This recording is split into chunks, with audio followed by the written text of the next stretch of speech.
Mais cet arbre-là, il y avait un feu sur cet arbre, le petit arbre. Mais l'arbre ne fallait pas, ça ne séchait pas.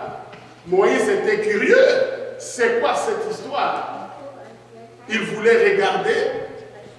Pendant qu'il voulait regarder, la voix sort de ce buisson-là. Ne t'approche pas d'ici, c'est un lieu saint. Enlève tes chaussures. Moïse étant juif, s'il a connu que c'était Dieu, il devrait s'incliner en signe de respect. Alors, la voix, Dieu continue à lui dire son projet. Il lui dit, écoute Moïse, moi, je suis le Dieu de tes grands-parents, Abraham, Isaac et Jacob. J'ai vu, j'ai écouté la souffrance de mon peuple en Égypte. J'ai décidé d'aller les délivrer. Et il lui dit, tu sais quoi Moïse? Et c'est toi que je vais envoyer. Moïse dit, ah Seigneur, moi Moïse? Il dit oui. Mais je suis qui pour que tu m'envoies aller libérer le peuple? Devant un roi comme Pharaon, je suis qui? Je serai avec toi. Ok, mais quand je vais aller, le peuple à moi va refuser de m'écouter. Comment ils sauront que c'est toi qui m'as envoyé? C'est-à-dire d'abord il lui dit, tu es qui pour que j'aille me présenter? Toi qui m'envoies, c'est qui? Dieu lui a dit son nom. Après il lui dit, même si je parle comme ça, mon peuple ne va pas accepter que tu m'as envoyé. Quand tu me parles, mon peuple n'est pas là. Comment je vais les convaincre? Dieu lui-même lui dit les miracles qu'il devrait faire. Moïse a vu le miracle. Une autre question se pose. Pour aller convaincre le peuple, il faut savoir parler. Pour aller convaincre Pharaon, il faut savoir parler. Moi, je n'ai pas la facilité de parler. Dieu lui répond, je serai avec ta bouche parce que c'est moi qui fais parler. La Bible dit, Moïse dit, ah Seigneur, cherche quelqu'un d'autre. Quand il lui a dit ça, Dieu était fâché. Alors Dieu lui dit, ok, je vais envoyer ton frère Aaron. Toi, tu vas parler, je mettrai mes paroles en toi. Toi, tu seras pour lui comme un Dieu et Aaron sera comme un prophète. Alors nous avons dit pourquoi il l'appelle prophète. Parce qu'un prophète, c'est quelqu'un qui parle de la part de Dieu. Donc Dieu lui souffle ce qu'il veut. Et la personne, il est comme le porte-parole. C'est pourquoi il a dit, Aaron sera ton prophète et toi tu seras comme son Dieu. Mais le grand Dieu c'est moi parce que je serai avec votre bouche, je vais vous dire tout ce qu'il faudra dire. C'est alors que Moïse est convaincu avec les miracles qu'il a vus, il rentre chez son beau-père qui est Jéthro. Quand il arrive chez Jéthro, comme on avait lu la semaine passée, Moïse ne dit pas tout à Jéthro. Il lui dit, papa, beau-père, je voudrais aller en Égypte, voir mon peuple, le peuple juif, voir s'ils sont encore en vie. Jéthro lui dit, ok, tu pars. Parce qu'eux n'étaient pas en Égypte, Jéthro, lui, était dans le pays de Madian. Alors, le beau-père lui dit, ok, pars en paix, tout ça. La Bible dit, pendant qu'il partait, Moïse a pris sa femme, il a pris ses enfants, il commence à aller vers l'Égypte. Comme c'était une longue distance, il ne pouvait pas arriver le même jour. Il devait passer nuit quelque part. Et là où il devait passer nuit, c'est là l'histoire que nous venons de lire. Amen. Alors, le Seigneur dit, la Bible dit, dans verset 24, pendant le voyage, en un lieu où Moïse passa la nuit, l'Éternel l'attaqua et voulut le faire mourir. Oh, mais pourquoi l'Éternel envoie Moïse? Mais après l'avoir envoyé, le même Dieu veut les tuer. Pourquoi? Parce que l'Éternel, il n'est pas un Dieu d'hypocrisie. Vous savez, il veut envoyer Moïse. La mission qu'il envoie Moïse faire, c'est une très grande mission. Parce que Moïse sera comme le représentant de ce peuple. Et puis Dieu sait que je vais faire les miracles. Et même plus tard, je vais faire une alliance avec ce peuple.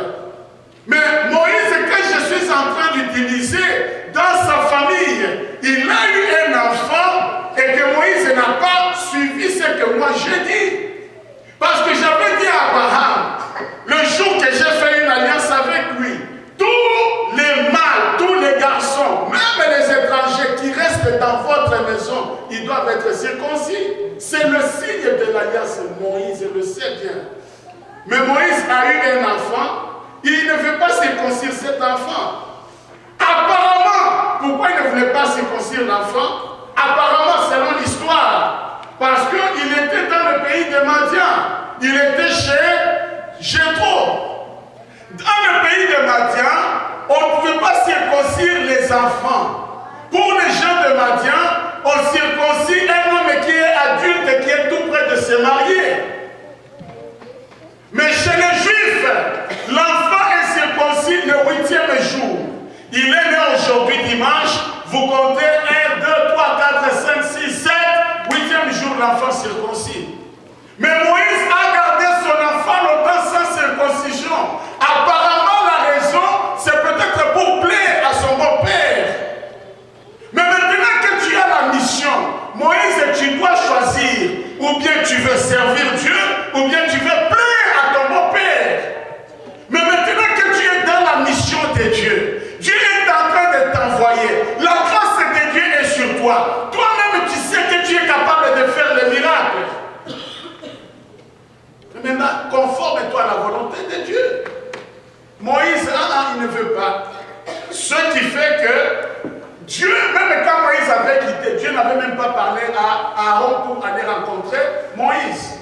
La Bible dit, dès que la femme de Moïse, Séphora, a circoncis l'enfant, directement Dieu décide de ne pas faire tuer Moïse, mais aussi il va parler à Aaron pour rencontrer Moïse.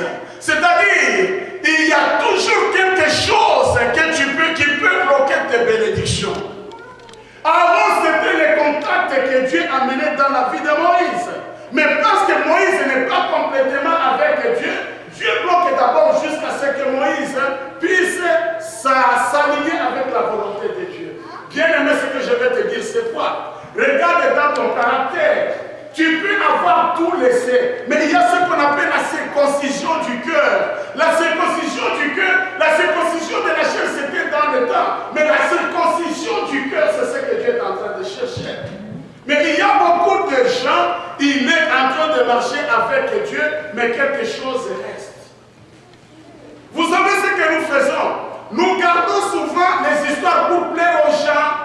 Moïse a gardé cet enfant circoncis pour plaire, pas à Dieu, mais plaire à son beau-père. Nous faisons aussi des choses comme ça. Tu es chrétien, ça fait 5 ans. Mais tu peux tout abandonner, sauf la colère. Pourquoi? Parce que tout le monde sait que si lui entre dans la maison, vous verrez ce qui va se passer. Vous voulez jouer, attendez quand il va venir. On t'a connu comme ça. Et puis tu gardes cette colère, tu penses que c'est quelque chose de louange. Bien aimé, la Bible est claire. La colère est en train de te bloquer. Vous savez, parfois nous pensons que le péché c'est seulement l'adultère, le péché c'est... Même la colère est en train de te bloquer. Ça bloque beaucoup de choses. Parce que Dieu est esprit. Il communique à toi par ton esprit qui est en toi. Mais si dans ton esprit il y a la colère, ça te bloque. Tu ne sais pas. Tu ne peux pas te rendre compte parce que tu ne considères pas ça comme un péché. Il y a les autres, c'est la colère. Les autres, juste parler. Bien aimé, je veux te dire une chose. Je te supplie, au nom de Jésus, je t'aime bien tel que tu es là-bas individuellement. Je te supplie, accepte de te conformer à la volonté de Dieu. Et laisse ce qui n'est pas de la gloire de Dieu. Parce que ça te bloque les bénédictions de Dieu. Ta communion avec Dieu est bloquée par des choses comme ça. Tu sais, l'onction que Dieu veut t'amener, ce que toi tu vois, c'est rien. Là où il veut t'amener, c'est très grand. Moïse, quand tu es derrière les brebis, mais Dieu, là où il veut t'amener, il veut te mettre quelqu'un qui a une renommée sur le monde entier. Parce que quand il a frappé Pharaon, tout le monde qui ne connaissait pas Moïse à l'époque. Même Jéthro a quitté pour aller rencontrer Moïse dans le désert. Il y a beaucoup d'enfants de Dieu qui se bloquent pour des petites choses. Des petites choses. Parce que les gens vont dire, oh non, écoute, tu ne vas pas mourir, bien-aimé, tu ne vas pas mourir. Ce que Dieu te veut, c'est plus grand que ce que tu penses. Il y a beaucoup de gens, il est au travail, il est en train de sortir avec son chef. Il dit non, si je lui dis que maintenant je suis né de nouveau, nous sommes en être aussi là. So what? Ce que Dieu te réserve, c'est plus que ce moussala là. Vous savez ça? Amen. Le moussala, c'est toute une miette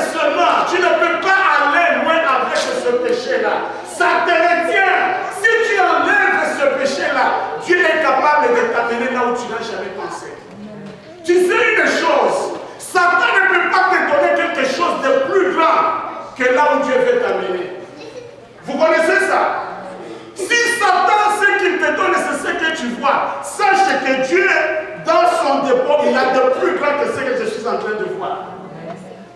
Si par exemple, tu vis dans la fornication, je veux aller avec le même exemple, là c'est facile à expliquer. Tu vis dans la fornication avec ton chef. Ton chef, chaque chose, c'est toi qui dois signer, c'est toi qui dois faire des choses, et puis tu penses, ici je suis devenu moi chef. Hein. Écoutez, c'est faux. Si Satan a permis de te garder dans ça, c'est parce qu'il connaît que Dieu t'amène plus loin que là où tu es. Amen. Amen. Dieu va t'amener plus loin que là où tu es. Comment il va t'amener? Tu peux ne pas savoir, mais fais-lui confiance. Il va t'amener plus loin. Amen. Il est dangereux d'avoir la grâce de Dieu dans ta vie et toi-même tu ne fais pas la grâce, tu ne peux pas te conformer à la volonté de Dieu. Parfois ça tue. Ça tue parfois. Ça détruit les vies des gens. Le péché ne vient pas dans ta vie pour te faire du bien. Une chose qui doit rester dans ta tête, c'est que quand l'ennemi vient, il vient pour trois choses spécifiques. Il vient pour voler, détruire. C'est-à-dire quand tu es dans le péché, il est en train de te voler les bénédictions. Vous savez, il y a des petites choses où on se comporte comme les gens du monde. Oh, quand on sait qu'il y a pardon, mais il y a une chose à la faute. Il y a une chose à la faute, la faute, bien aimé, ça ne vaut rien. S'il faut demander pardon et rester en relation avec Dieu, demande pardon. Amen. Amen. Amen. Si c'est pour la gloire de Dieu, parce que le petit pardon là va te bloquer pour des grandes choses que Dieu est en train de garder dans ta vie. Il y a beaucoup de gens, oh non, non, non, pardon, si l'autre est, et puis tu sais très bien, il y a beaucoup de démons, alors si tu sais qu'il y a les démons, n'hésitez pas aux démons parce que les démons, ce qu'ils cherchent, c'est provoquer ta colère et bloquer tes bénédictions. Vous pensez que Satan fait ça pourquoi? Pour bloquer tes bénédictions. Te provoquer et bloquer tes bénédictions. Et puis toi aussi tu regardes, tu te fâches, tu bloques tes bénédictions. Ça ne vaut pas la peine. S'il faut t'humilier, s'il faut t'agenouiller, parce que Dieu élève les humbles.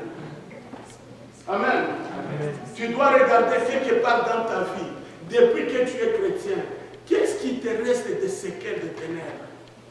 Moïse a eu même la mission de Dieu. Mais quelque chose qui reste de séquelles, c'est que dans sa maison, il y a un enfant qui est circoncis. Et cela, ça allait le faire mourir. Vous savez, il y a des petites choses qui peuvent te bloquer de grandes choses. Tu as déjà écouté Dieu, les promesses de Dieu. Dieu avait déjà promis à Moïse. Dieu avait déjà montré les miracles à Moïse. Mais l'incirconcision de son enfant allait lui coûter la vie. De petites choses peuvent te coûter toutes les bonnes choses et les promesses de Dieu. Amen. Amen. Est-ce que quelqu'un sait qu'il est porteur de la grâce de Dieu? Amen. Surtout si tu es porteur de la grâce de Dieu, c'est dangereux. Vous savez l'histoire de Samson? Vous connaissez l'histoire de Samson? Oui. Il était porteur de la grâce de Dieu. Mais lui-même, cette grâce, cette onction, il a commencé à jouer avec ça. Il va là-bas, il déchire un lion. Après avoir déchiré un lion, ok, énigme de ce qui mange, sauf ce qui se mange, c'est quoi? Papa Samson, Dieu ne t'a pas donné la force pour que tu commences à faire les énigmes avec ça. Il quitte chez cette femme, il va chercher une autre femme, une prostituée.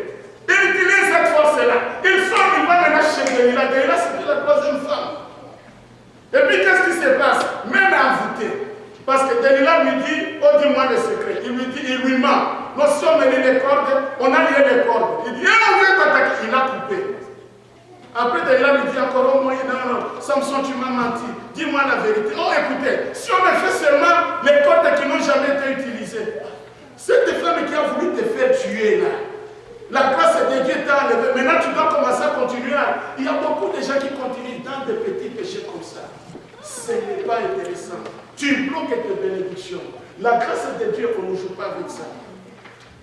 Mais parce que Moïse n'avait pas compris, non, parce que Samson n'avait pas compris, finalement, il est mort aveugle. Lui avait l'option de délivrer le peuple d'Israël de la main des Philistins. Mais finalement, il a fini par être la moquerie des Philistins.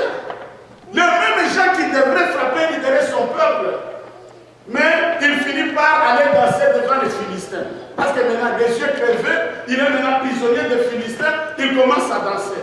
Vous savez, Satan est méchant. Satan, tu peux le servir n'importe comment. Mais il y a un jour, il va te faire danser.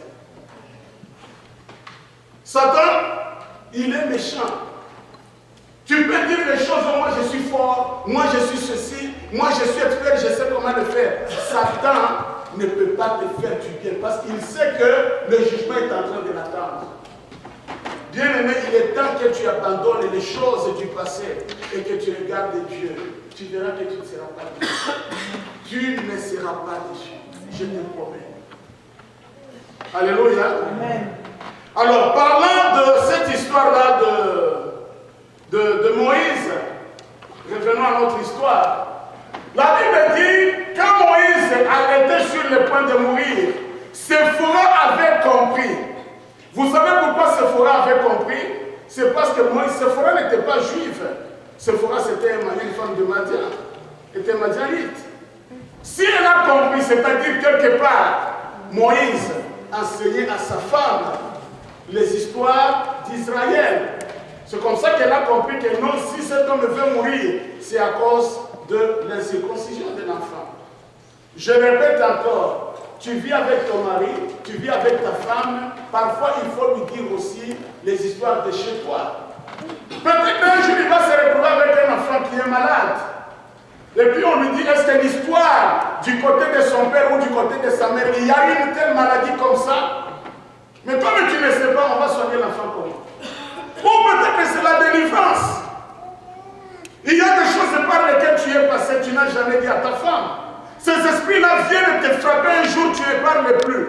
La femme, si elle connaît, elle peut dire non, appelons les serviteurs de Dieu, on prie non. Écoutez, mon mari, quand il était jeune, il m'avait dit qu'on avait sacrifié, on avait consacré à des esprits. Oh non, non, ça peut être cet esprit-là, coupons cet esprit.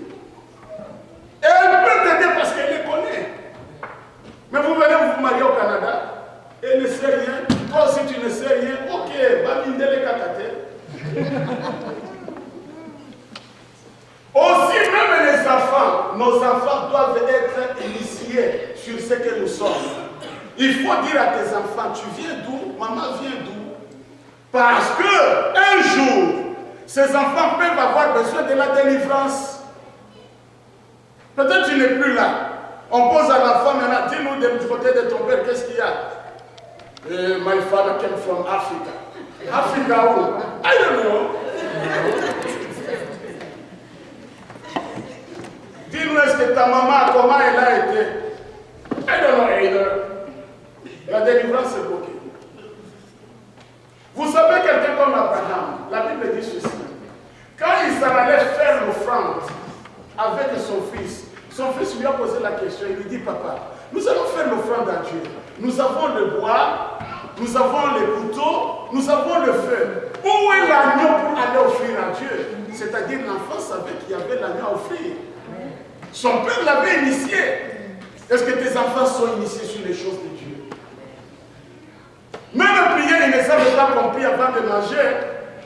Quand on a préparé seulement, comme elles ne vont pas manger les foufous, ils mangent les sandwichs. Si c'était les foufous, ils allaient prier. Si c'est les sandwichs, ils peuvent manger sans prier. Non. Vous ne voulez pas venir en table. Non, maman, nous, on va manger les marteaux. Ok, mangez. Nous, on prie pour les foufous, mais les marteaux des enfants, il faut payer aussi. Mais oui, vous savez, ce marteau vient d'où? Vous connaissez la personne qui vous l'a donné? Mais aussi, la Bible dit, oh, ce sont les actions de grâce avant de manger. Mais l'argent qui a acheté les marteaux est venu d'où? Pourquoi tu ne veux pas dire merci à Dieu pour ce marteau? Il faut sanctifier la nourriture. Celui qui t'a vendu le marteau, il a dormi où, tu sais? Le gérant, le manager de ce marteau, tu connais où il prie qui? Quelle cérémonie il a fait avant que tu entres dans le marteau? Tu sais ça? Le matin, là, avant que tout le monde vienne, celui qui vient ouvrir les portes, quand il est en paix, tu sais ce qu'il a versé comme eau à l'entrée là-bas. Tu sais ça? Tu ne sais pas. Marteau, c'est quoi? D'abord. Tu ne sais même pas, il a dormi où? L'homme me connaît d'abord. Tu ne sais pas, c'est venu où de quelle rivière, tu ne sais pas. Ça comment? Tu vas venir seulement pour un ado. Tu déplies tes bénédictions. Inition les enfants à des choses de Dieu. Amen. La vie spirituelle, elle est vraie. La vie spirituelle, elle est vraie. Nous ne sommes plus dans un temps comme dans le temps passé. Dans le temps passé, le monde spirituel n'était pas révélé. Mais aujourd'hui, on comprend que ce qui est dans la Bible, c'est ça la vérité de la vie spirituelle. Vous savez ça? Parce que dans le temps, on parlait, on disait non, le monde est des ténèbres, c'est là où il y a les démons, il y a Satan. Mais les gens se posaient la question si c'était vrai ou faux. Maintenant, nous avons beaucoup de gens qui étaient convertis, qui viennent témoigner. Ils vous disent non, quand vous nous voyez dans le monde, voilà ce qui s'est passé. Maintenant, tu as besoin de quoi encore? Et puis il te dit non, comme vous êtes là, nous, on ne pouvait pas arriver là où vous êtes.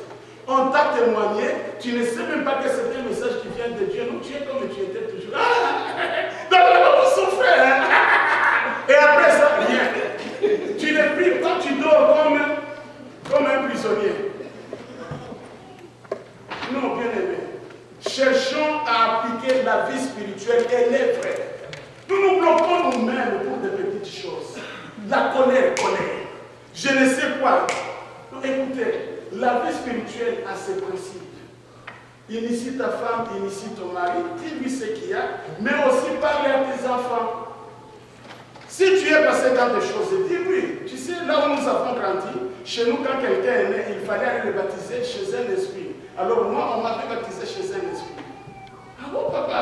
Mais oui, c'est ça, c'était la coutume de chez nous. Bon, maintenant, on est chrétiens, ces histoires-là, on a coupé au nom de Jésus. Ah bon? L'enfant, c'est...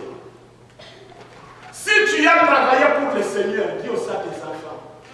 Vous savez, parce que dans la prière, là où on rappelle Dieu les bienfaits, ton enfant peut aussi demander, il peut se retrouver quelque part dans la situation compliquée. Il dit, Seigneur, souviens-toi que mon père, papa Mike, joue la musique qui amène tes enfants à ta présence. Amen. À cause de ça, souviens-toi de moi, ta chère. Amen. Comment il peut prier si papa Mike ne lui a pas dit? Amen. Amen. Il faut dire aux enfants les alliances que tu as avec Dieu. Parce que l'enfant peut se retrouver dans une situation là où il est obligé de rappeler. Dieu, c'est un Dieu qu'on rappelle aussi. Hein? Vous vous rappelez l'histoire du roi Ézéchias? Il était malade, Dieu envoie le prophète, non, de là tu ne sortiras pas. Ézéchias a dit non, ce n'est pas juste. Seigneur, souviens-toi de ce que j'ai fait. Avant que le prophète arrive, Dieu dit au prophète, non, retourne, va lui dire, je l'ai guéri et j'ai ajouté 15 ans à sa vie. Il a fait les souvenirs, il a commencé à rappeler Dieu ce qu'il a fait. Toi aussi tu peux rappeler Dieu. Tu es resté longtemps sans boulot. Prends Dieu à témoin, tu lui dis, Seigneur, écoute, avec le boulot que j'amenais mes offrandes dans ta maison. Je pouvais seulement envoyer à mes parents, mais je me suis souvenu de ta maison, Seigneur. Souviens-toi de moi. Et c'est comme ça que tu vas aussi apprendre à tes enfants. Écoutez mes enfants, nous quand on était à Maranatha, chaque fois, même s'il faisait moins 365 degrés et 6 heures, je devrais être dans la maison de Dieu. L'enfant un jour il peut dire à Dieu, Seigneur, souviens-toi du sacrifice de mes parents. Il venait dans ta maison de prier. Amen. Amen. Amen. Amen. Séphora, si elle est intervenue dans la vie de Moïse, c'est parce que Moïse lui disait tout. Amen. Amen. Partageons nos histoires. Disons qu'on ne sait pas quand ça vous sera utile. Alléluia. Amen. La Bible dit, Dieu voulait tuer Moïse parce qu'il ne s'était pas conformé. Tu dois te conformer à la volonté de Dieu.